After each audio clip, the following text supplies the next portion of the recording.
28 दिनांक 22 ते 28 हा आपण शिक्षण सप्ताह साजरा करतोय। 22 तारखेला आपण अध्ययन अध्यापन दिवस साजरा केला। 23 तारखेला FLN अंतर्गत मूलभूत संख्या ज्ञान व साक्षरता, 24 तारखेला क्रीडा स्पर्धा घेतल्या, 25 तारखेला सांस्कृतिक कार्यक्रम घेतले आणि 26 तारखेला डिजिटल दिवस आणि कौशल्य च्या बाबतीत मुलांना माहिती देण्यात आली आणि 27 तारखेला म्हणजे कालचा दिवस आपण इको क्लब उपक्रमाअंतर्गत झाडांची वाटणीही केली। झाडं विद्यार्थी पालकांसकट आईसकट लावूनही घेतली।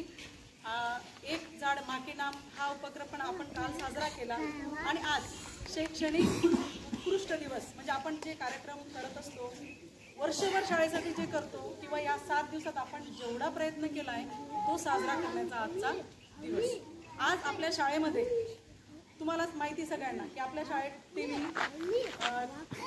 टीव्ही मिळालेली, टीव्ही दिली खडकसिंग भाऊसाहेबांनी, किशोर भाऊंनी पण आपल्याला टीव्ही दिली, वीरू भाऊंनी सुद्धा आपल्याला टीव्ही उपलब्ध करून दिली।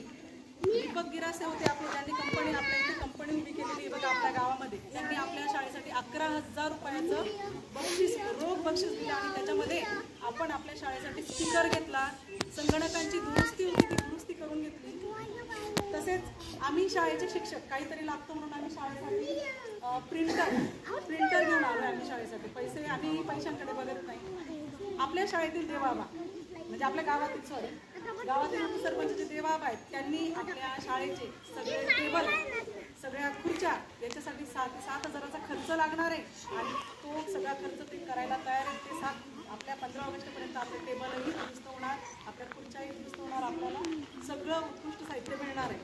तसेच आपल्या गावाची पंचायत समिती म्हणजे ग्रामपंचायतीमधून आपले ग्रामसेवक भाऊसाहेब, आपल्या योगेश दादा सरपंच यांच्यासह संगणमताने आपल्या शाळेसाठी गोदरेज कपाट, मोठं गोदरेज कपाट त्यांनी उपलब्ध करून दिलेलं आहे आणि आपण ते ताब्यातही घेतलं आहे।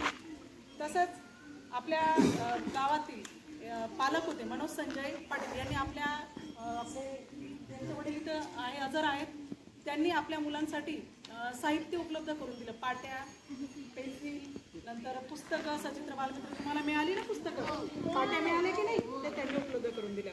तसेच महारू नाना वारले त्यांची चिरंजीव आपले मनोज भाऊ यांनी पण आपल्या शाळेसाठी काय उपलब्ध करून दिलं माहिती का? शिष्यवृत्ती। दर 26 जानेवारीला 5 मुलांना शिष्यवृत्ती म्हणजे काय की त्यांना लागणारं पूर्ण साहित्य त्यांना दिलं जातं, किटच्या किट दिलं जातं। आता आजच्या दिवसाचं विशेष महत्त्व ऐकून घ्या। आजच्या दिवसाचं विशेष महत्त्व जे तुम्हाला स्नेहभोजन मिळणार आहे ना। आता ही मीटिंग किंवा ही सभा झाल्यानंतर किंवा हा कार्यक्रम आटोपल्यानंतर आपल्याला काय मिळणार आहे? स्नेहभोजन। आता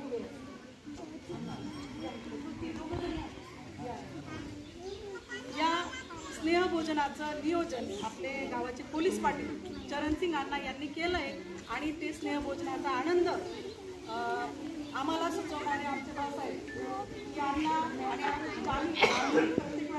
अण्णा यावेळेस आमच्या अण्णा पुढे आले की नाही, यावेळेला मला स्नेहभोजन आपल्या मुलांना द्यायचं आहे आणि आजचा सगळा खर्च आपल्या चरणसिंग अण्णाने आपल्या गावाचे पोलीस पाटील यांनी तो केलेला आहे। तर सगळ्यांनी त्यांच्यासाठी टाळ्या होऊन जाऊ द्या एकदा।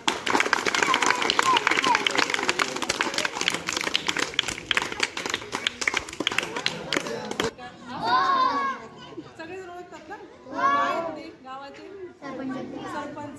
शाळा कुठे शिकले ते?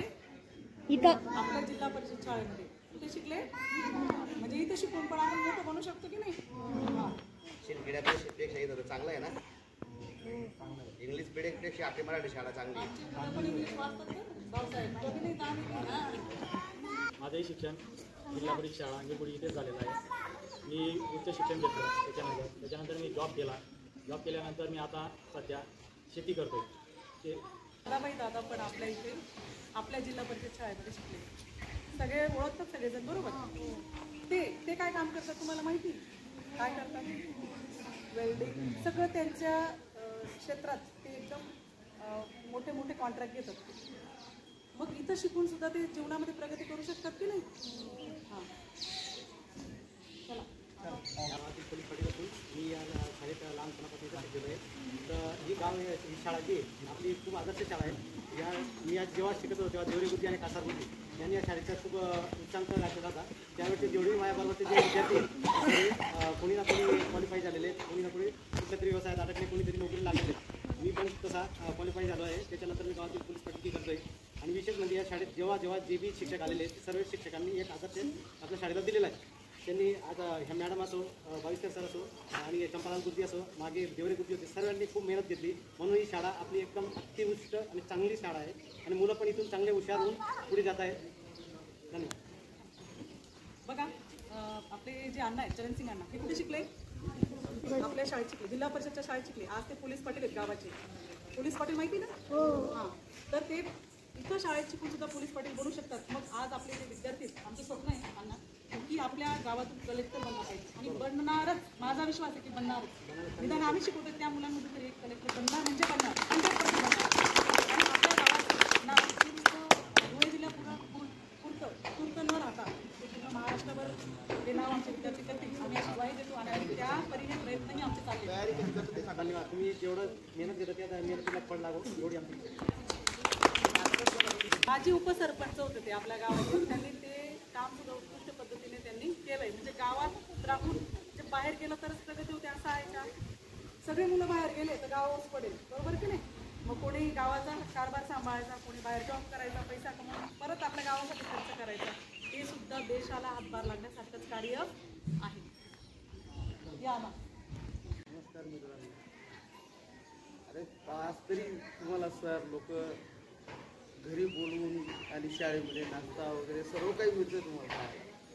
पहिले तर सुगडी मिळायची आणि सर असं मारायचे आम्हाला, तर खूप मारायची.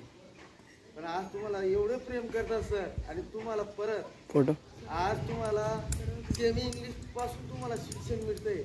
आम्हाला 12 खडीपासून शिक्षण मिळायचं आणि पाठ करायला. आज तुम्ही एवढं हुशार आहे आणि गावाची प्रगतीसाठी तुमच्यातच तुम्ही घडू शकता. आणि अभ्यासामध्ये लक्ष ठेवा. मी आपल्या जिल्हा परिषद परिषदेचा माजी विद्यार्थी. आपल्या जिल्हा परिषद मराठी शाळेमध्ये आम्ही शिकवलो. आपल्या मराठी शाळेत मॅडमांनी सांगितलं तर तुमचा असा काही ना काही अनुभव सांगावं या शाळेबद्दल. आम्ही असं सांगतो की आता आपल्या गावामध्ये बाहेर विद्यार्थी टाकताय शाळेत शिकायला. त्याच्या बाहेर शाळेमध्ये न टाकता आपल्या गावामध्ये एवढे भारी शिक्षण मिळतंय. कारण की आम्ही आमची पहिली अशी द्यायची होती 7वीपर्यंत. आम्ही इथं शिक्षण घेतलेलं आहे आणि इथं शिक्षण घेऊन याच परिसरमध्ये मी आता इथं जॉबला आहे. आणि माझ्याबरोबरचे विद्यार्थी मित्र माझे कुठं बाहेर पुण्याला जॉबला आहे, कुठं कोण नोकरी करत आहे. परत राहिला विषय आपल्या गावामध्ये सर्व सरपंच पोलीस पाटील हे पण इथंच शिकून सर्व आपले आपले पद वगैरे सर्व गोष्टी सांभाळताय, व्यवस्थित सांभाळताय. बाबा झाले उपसरपंच सर्व म्हणजे आपल्या इथंच शिकलेले आहे. आणि राहिले आता आपले नवीन विद्यार्थी याचे म्हणजे बाकीचे आता जॉबाला लागले. आत्ताच चालू झालेला आहे. परत आपला एक फौजी झालेला आहे. म्हणजे इथं आपल्या मराठी शाळेमध्ये शिकूनच सर्व आपले घडलेले विद्यार्थी आहेत. असा एकही विद्यार्थी नाही बाहेर शाळेमध्ये शिकला हो तो आता कुठं नोकरीला असा विद्यार्थी नाही. सर्व इथेच शिकून सर्व आपल्या गावामध्ये शिकून सर्व नोकरीला आहे. आता यांच्यामधली कुठली पिढी अशी बाहेर गावात शिकलेले विद्यार्थी तुम्हाला असं कुठलं वाटतंय का? असं तुम्हाला लागलेलं आहे बघून जे आपल्या पहिले जिल्हा परिषद जुनं शिक्षण मॅडमांनी बुवा आता सर मॅडम आपले पाटील सर वगैरे सर्व जे होते ही ज्या पद्धतीने सर शाळा सांभाळतात आपले एकदम उत्कृष्टपणे शाळा सांभाळतात.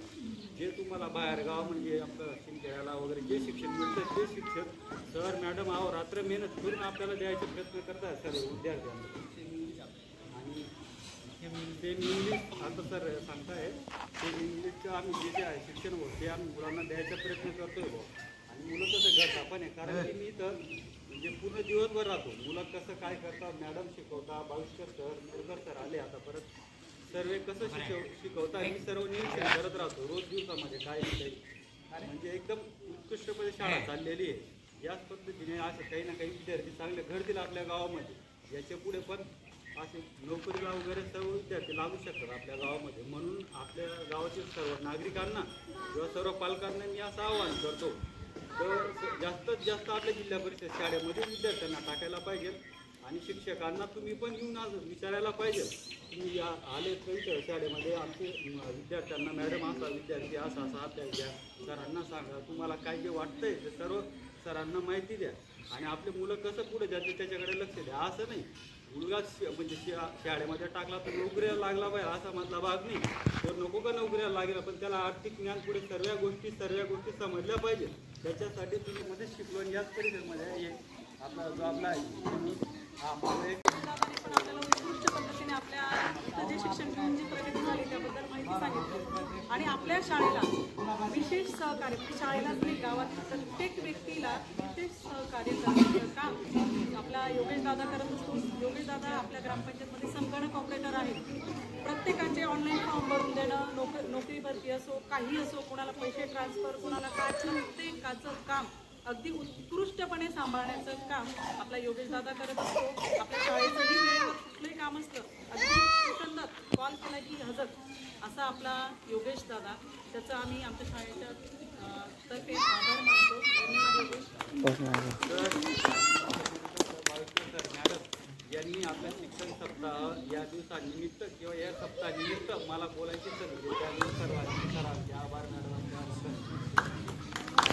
शाळेमध्ये या शाळेचं वाचनालय आणि स्पर्धा परीक्षा लागते.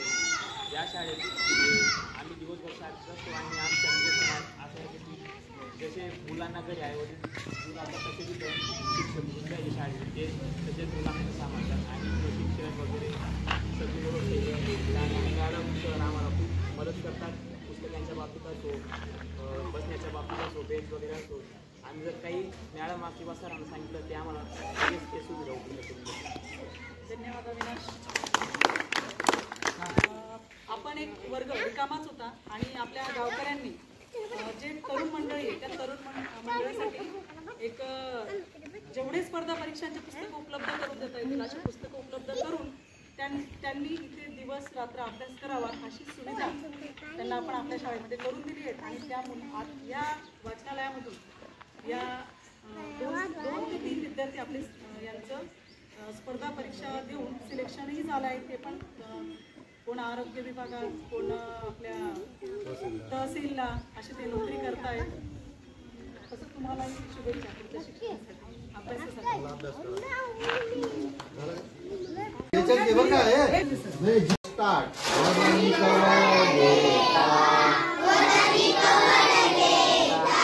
नाम घ्या श्रीहरीचे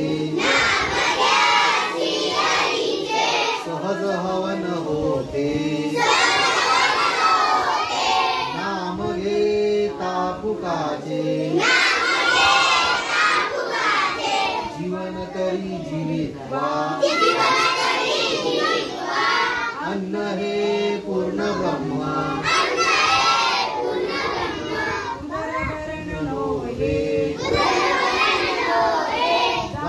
जे यज्ञ कर्म.